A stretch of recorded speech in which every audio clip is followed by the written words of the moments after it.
एक बुजुर्ग औरत मर गई। यमराज लेने आए। औरत ने यमराज से पूछा, आप मुझे स्वर्ग ले जाएंगे या नर्क? यमराज बोले, दोनों में से कहीं नहीं।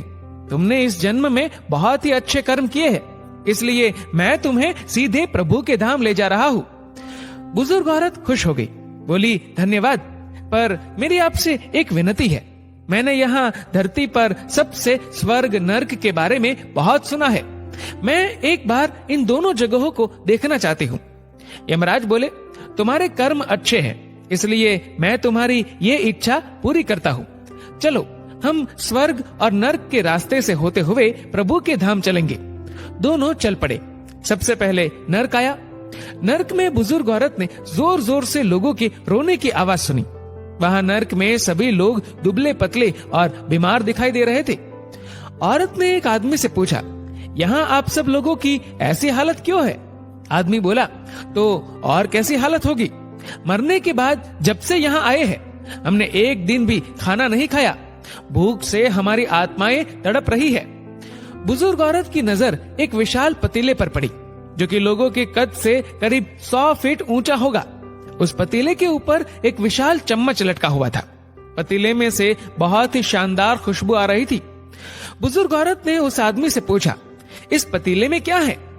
आदमी मायूस होकर बोला, ये पतीला बहुत ही स्वादिष्ट खीर से हर समय भरा रहता है। बुजुर्ग औरत ने हैरानी से पूछा, इसमें खीर है तो आप लोग पेट भर के ये खीर खाते क्यों नहीं? भूख से क्यों तड़प रहे हैं? आदमी रो रो कर बोलने लगा, कैसे खाए? ये पतीला 100 फीट ऊंचा है। हम में से कोई भी उस पतीले तक नहीं पहुंच पाता। बुजुर्ग औरत को उन पर तरस आ गया। सोचने लगी, बेचारे खीर का पतीला होते हुए भी भूख से बेहाल है। शायद ईश्वर ने इन्हें यही दंड दिया होगा। अब यमराज बुजुर्ग औरत से बोले, चलो, हमें देर हो रही है। दोनों चल पड़े। कुछ दूर चलने पर स्वर्ग आया। वहां पर बुजुर्ग औरत को सबकी हंसने व खिलखिलाने की आवाजें सुनाई दी। सब लोग बहुत खुश दिखाई दे रहे थे। उनको खुश देखकर बुजुर्ग औरत भी बहुत खुश हो गई। पर वहां स्वर्ग में भी बुजुर्ग औरत की नजर वैसे ही 100 फीट ऊंचे पतीले पर पड़ी जैसा नर्क में था। उसके ऊपर भी वैसा ही चम्मच लटका हुआ था। बुजुर्ग औरत ने वहां लोगों से पूछा, इस पतीले में क्या है? स्वर्ग के लोग बोले कि इसमें बहुत टेस्टी खीर है। बुजुर्ग औरत हैरान हो गई। उनसे बोली, पर यह पतीला तो 100 फीट ऊंचा है। आप लोग तो इस तक पहुंच ही नहीं पाते होंगे। उस हिसाब से तो आप लोगों को खाना मिलता ही नहीं होगा। आप लोग भूख से बेहाल होंगे। पर मुझे तो आप सभी इतने खुश लग रहे हो, ऐसे कैसे? उनमें से एक व्यक्ति बोला, हम सब लोग तो इस पतीले में से पेट भर के खीर खाते हैं। औरत बोली, पर कैसे? पतीला तो बहुत ऊंचा है। व्यक्ति फिर बोला, तो क्या हो गया? पतीला ऊंचा है तो यहाँ पर कितने सारे पेड़ हैं। हमने इन पेड़ों की लकड़ी ली, उसको काटा और एक विशाल सीढ़ी का निर्माण किया। उस लकड़ी की सीढ़ी के सहारे हम पतीले तक पहुँचते हैं और सब मिलकर खीर का आनंद लेते हैं। बुजुर्ग औरत यमराज की तरफ देखने लगी।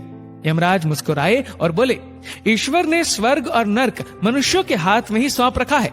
चाहे तो अपने लिए नर्क बना ले, चाहे तो अपने लिए स्वर्ग। ईश्वर ने सबको एक समान हालातों में डाला है। उसके लिए उसके सभी बच्चे एक समान है। वो किसी से भेदभाव नहीं करता।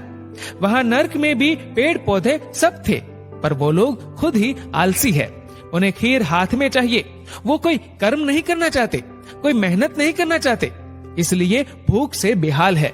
क्योंकि यही तो ईश्वर की बनाई इस दुनिया का नियम है। जो कर्म करेगा, मेहनत करेगा, उसी को मीठा फल खाने को मिलेगा। स्वर्ग के सपने छोड़ दो, नर्क का डर छोड़ दो। बस आपकी वजह से किसी का दिल ना दुखे, इतना सोचो। बाकी सब कुदरत पर छोड़ दो। दोस्तों, इस वीडियो को लेकर आपकी क्या राय है, नीचे कमेंट करके जरूर बताएगा। और अगर आपको वीडियो अच्छा लगा हो तो इस वीडियो को लाइक करेगा, शेयर करेगा ज्यादा से ज्यादा लोगों तक। और ऐसे ही और भी इंस्पिरेशनल वीडियोस के लिए सब्सक्राइब करें हमारे यूट्यूब चैनल को और फेसबुक पर फॉलो करें हमारे पेज को। धन्यवाद।